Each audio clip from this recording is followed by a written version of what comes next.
Nothing. I frowned. God damn it. Where the hell did I park my car? The empty parking garage loomed before me like a black abyss, threatening to swallow me whole.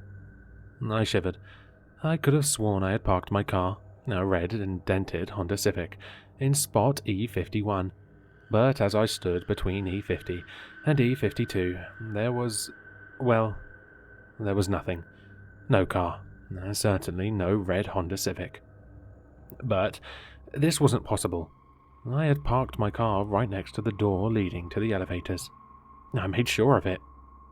I had been running late for my interview earlier, a management position with a cutting-edge technology company, specializing in genome manipulation.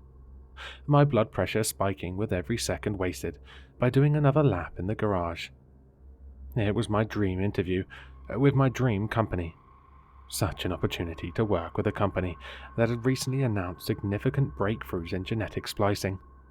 Last I heard, they were currently working on splicing together snake and pig DNA. Luckily, I spotted a Mercedes backing out of the very spot I needed, the very spot I stood in now. But no car.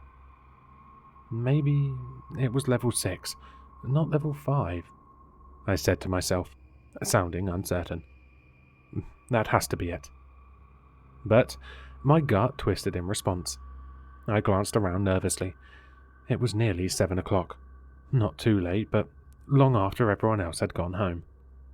I hadn't intended on being here so late, but the interview had lasted hours.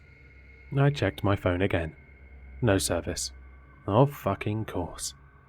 Lights flickered overhead as I gathered my laptop and thorn-brown bag. It matched my winter jacket, something I'd been so careful to coordinate when planning my interview outfit. But now, I just wished I had something warmer. Luckily for me, the parking garage wasn't open air, but it was still December in Kentucky, and I could feel the tips of my fingers beginning to freeze. Click, click. My heels tapped as I headed up the ramp. They echoed loudly in the empty space. I sounded so alone. D40, D41, D42, I said out loud, counting the parking spot numbers as I passed them on the wall. I counted loudly, and hopefully, bravely. D48, I exclaimed, finally rounding the corner. Almost there. My hands felt like they were falling off. I couldn't wait to get into my car. I could practically feel the thick Nike gloves I had stashed in my glove compartment. I've had my car for almost 10 years now, and increasingly now the heat was starting to give out. In emergency situations, aka an almost weekly occurrence, I'd find myself driving to work in an Ushanka, a thick wool jacket, and these warming Nike gloves. D49, D50... I stopped in my tracks. My car wasn't there. Fuck, I swore. Fuck, fuck, fuck. I tried to ignore the racing of my heart. Where the hell is it? Okay, level 7. Had to be level 7. I looked up the ramp and swallowed hard. Right? I checked my phone again. The screen lit up to tell me what I already knew. No service. Okay, here we go. Level 7. I swallowed hard. My heart stopped.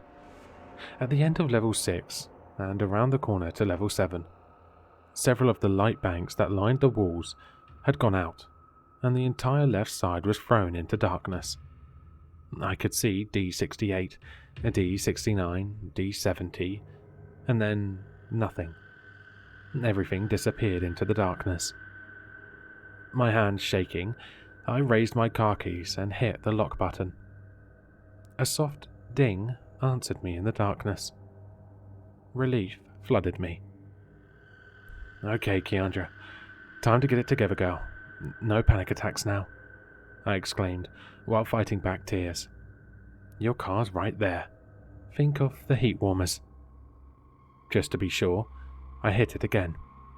There it was, another ding. It sounded louder this time. as if it had gotten closer. I pulled my phone from my pocket and flicked the flashlight on. I'll walk fast, I thought to myself. The dark won't be so bad. At least you know where your car is now. Click, click. I started walking faster. Click, click. Thud. I whipped around. My heart was pounding. What on earth was that? The parking garage was empty. A potato chip bag fluttered behind me as the HVAC kicked on. Just the heat kicking on, I whispered to myself. The HVAC roared as if in response. Calm the fuck down. Flashes of missing person reports whipped through my head. Recent news reports echoed softly in my brain, whispering softly underneath the shrieking alarm bells. In fact, I'd seen one earlier today, while waiting for my interview to start. The large flat-screen television in the sterile entryway had been showing the Channel 4 local news on a loop. It was on mute, but with subtitles running underneath, so I could tell what the bubbly local news anchors were saying. 5th person gone missing this month. Local police are in the midst of conducting a massive operation, trying to figure out the common denominator among all the missing persons. Ages of the missing range from 36 to 52 years old. All women.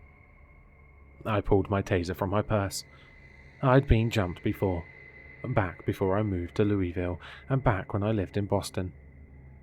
It had been freezing cold, in the dead of winter, and I had been walking back from parking my car. I didn't remember much, as post-traumatic stress was a bitch when it came to memory loss. But all I knew is that I wasn't going to let it happen again. Not ever again. The feeling of being watched was like an itch. In the survival, salamander part of your brain, the part that survived the evolution process and kept our ancestors from being eaten by saber-toothed tigers. If something was here, I wasn't going down without a fight. D72, D73, D74, I read softly. The numbers glowed eerily under the pale light of my cell phone's flashlight. D75. Thud.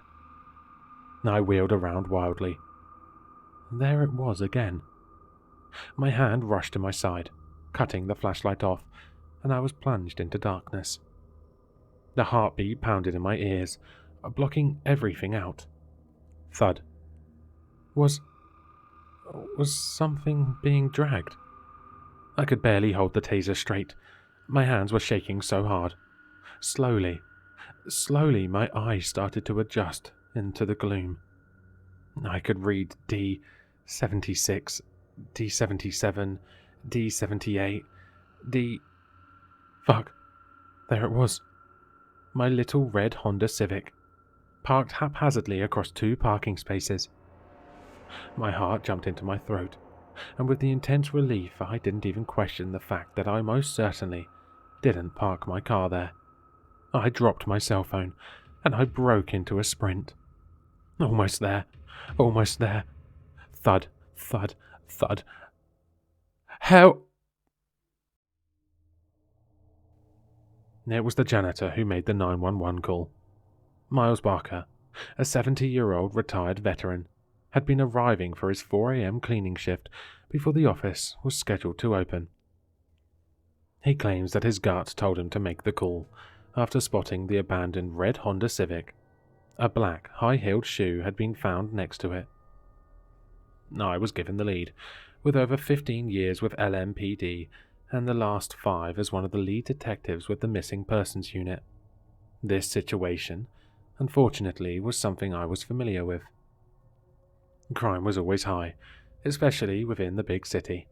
But within the last few months, the 5 missing women were starting to show up in my nightmares. And I'm not a guy that's easily scared. Over 6'5", 200 pounds, 2 tours overseas. It takes a lot to put the spook in me. But the longer those pictures of the missing women stared at me from where they were pinned behind my desk, the worse my nightmares were getting. Detective Ramos. It's my new partner, Adam. He was recently assigned to me from the narcotics, and after 2 months of the job, was slowly improving. There's something you need to see. What is it, Adam? I asked, but I could already tell what it was. A cell phone in a sealed evidence bag. Alarm bells started going off. Where did you find this? Heading up that way. He pointed upwards, towards the roof level of the garage. Quickly, I pulled my walkie down on my shoulder and radioed in for backup. There was a slick-looking black 87 Mercedes-Benz parked on this level, and I radioed for someone to remove it. Hey, you can't go up there. That area's hazardous, Miles the janitor exclaimed. What's going on with the construction here? It looked like someone had taken a wood chipper to the entire left side of the parking garage. The left side of the ceiling was pulled out, with wires and various bits hanging down. The walls were torn apart as well, with massive gaping holes exposing the metal structure in the concrete. Large plastic tarps had been pinned in front of the mess, presumably to block civilian prying eyes. But it looked like something, or someone, had torn them apart. Edges of the plastic tarps looked blackened and melted too, like someone had taken a lighter to them. I sniffed it. I'm not sure. Normally the plastic sheeting hides it, Miles was saying, but I wasn't listening. There, in the corner, and twisted in the torn bits of the plastic tarp, was another shoe. Specifically, the other black high-heeled shoe found by the car. My brain started to feel fuzzy, like it was stuffed with television static. I pulled out an evidence bag and went down to pick it up. The heel was sitting in a puddle of thick, black, and oily substance. I grimaced. It smelled horrible too. The oily shit was everywhere, on the floors, on the walls, and on the ceiling inside the holes in the walls. I stepped inside. The largest hole extended about 10 feet into the concrete wall, and there was just enough light peeking through the shredded tarp for me to see what was at the end. Detective Ramos, where... The walkie-talkie on my shoulder crackled to life, but I couldn't hear anything over the roar of the static. Hey, Detec, they're calling for you. Adam appeared suddenly at my elbow, but before he could finish, he saw where I was looking. The realization of what he was looking at hit him like a wave. He pushed away from me, and vomit erupted from his mouth.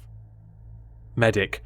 We need a medic at 5200 Alumnia Way, I shouted into the walkie, as I heard the team behind me erupt into chaos. I fought to keep the bile down. Bodies were wedged in the ceiling of the hole, stacked on top of each other like a deck of playing cards, and in various degrees of decomposition. But there, with the black substance still dripping down like decayed blood, was... Help me, Keandra Parks whispered. Somehow, still alive. Hello listeners, if you enjoyed this story, please check out the author in the description. For more content, leave a like, comment, and subscribe for more sinister readings.